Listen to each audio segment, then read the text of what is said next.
Hello students, welcome to online session. Today in this session we are going to deal with the second unit, that is rational numbers. Okay. Before we start with this chapter, we will recall whatever we have done in the previous chapter, that is playing with numbers.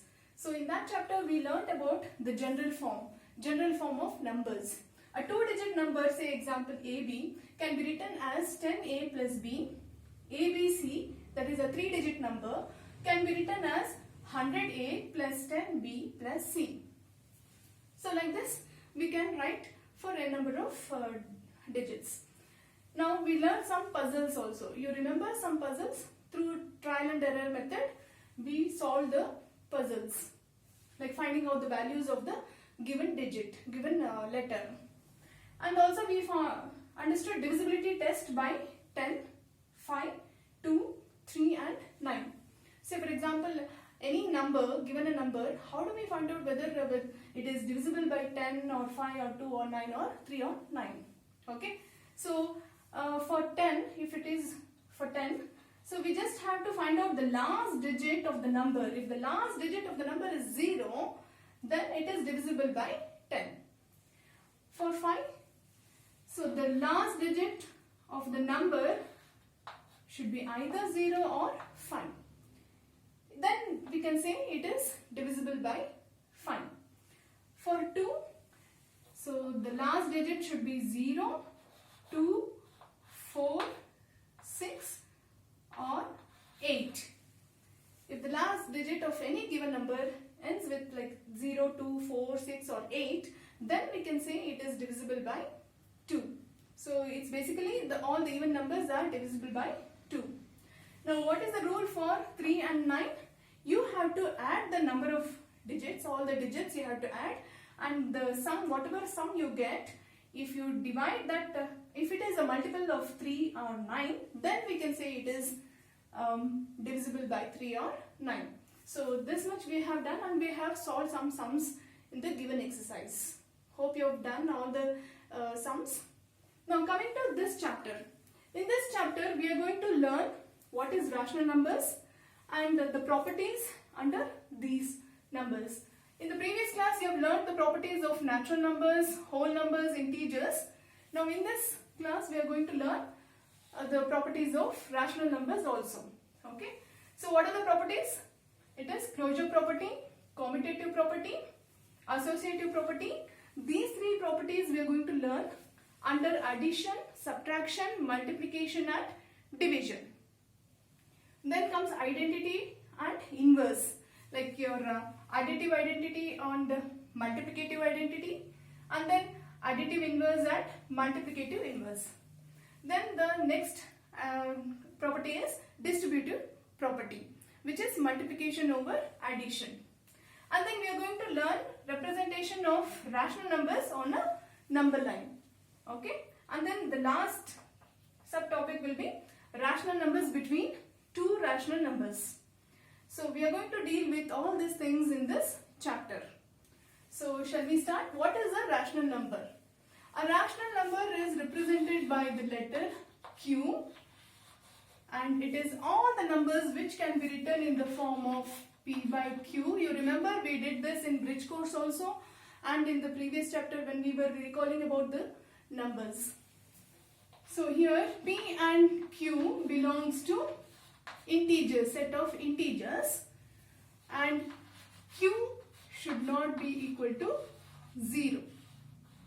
So this is the definition of rational numbers. So you understood, children, what is a rational number? Now let's go to properties. Now coming to this first property, closure property. Now we will see whether this closure property holds good for all these numbers, kinds of natural, whole, integers and rational numbers. So what is closure property? Closure, for example, say consider A and B as two numbers from any of this set of numbers. Okay. For example, natural number A and B belongs to natural number. Now if I add A plus B, whatever the result I get, if that number also belongs to natural number, then I can say that it is closed under addition. That means this property holds good under addition for natural numbers. Say for example, I have chosen say 5, 7. 5 and 7 belongs to natural numbers, right? Now if I add these two, 5 plus 7 gives you 12. 12 also belongs to natural number.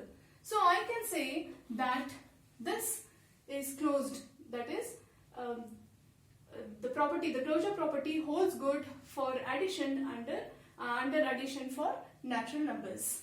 The same way we will find out for subtraction.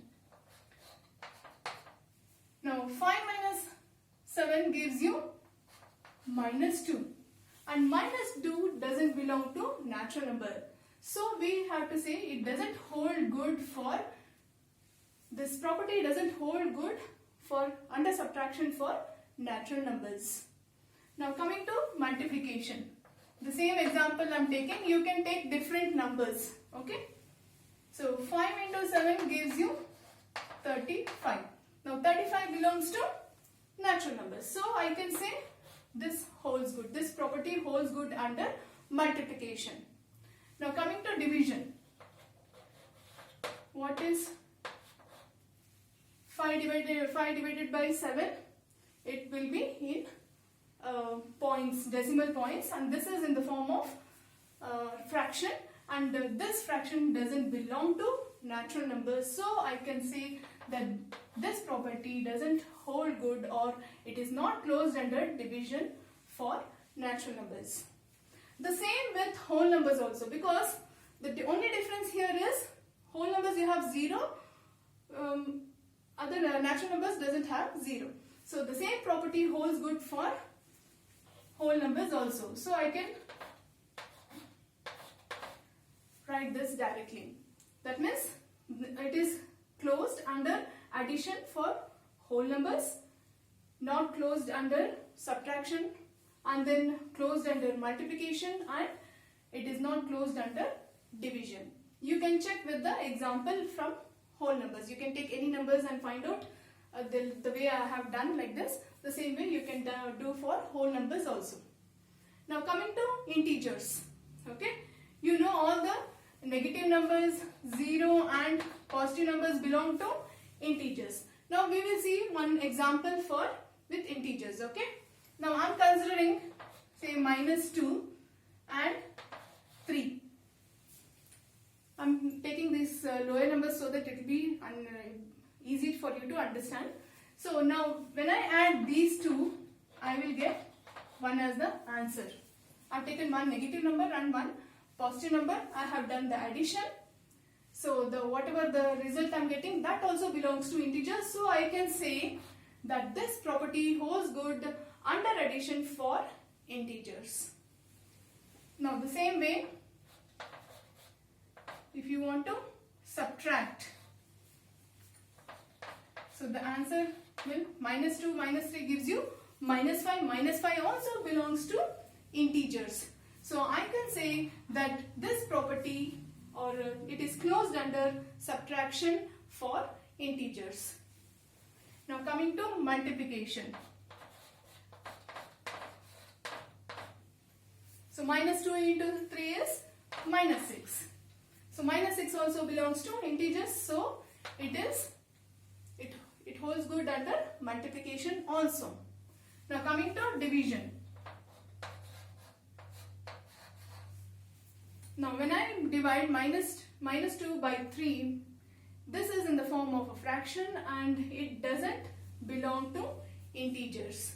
So here I have to say it's not closed under division. This property doesn't hold good under division for integers. Understood, children?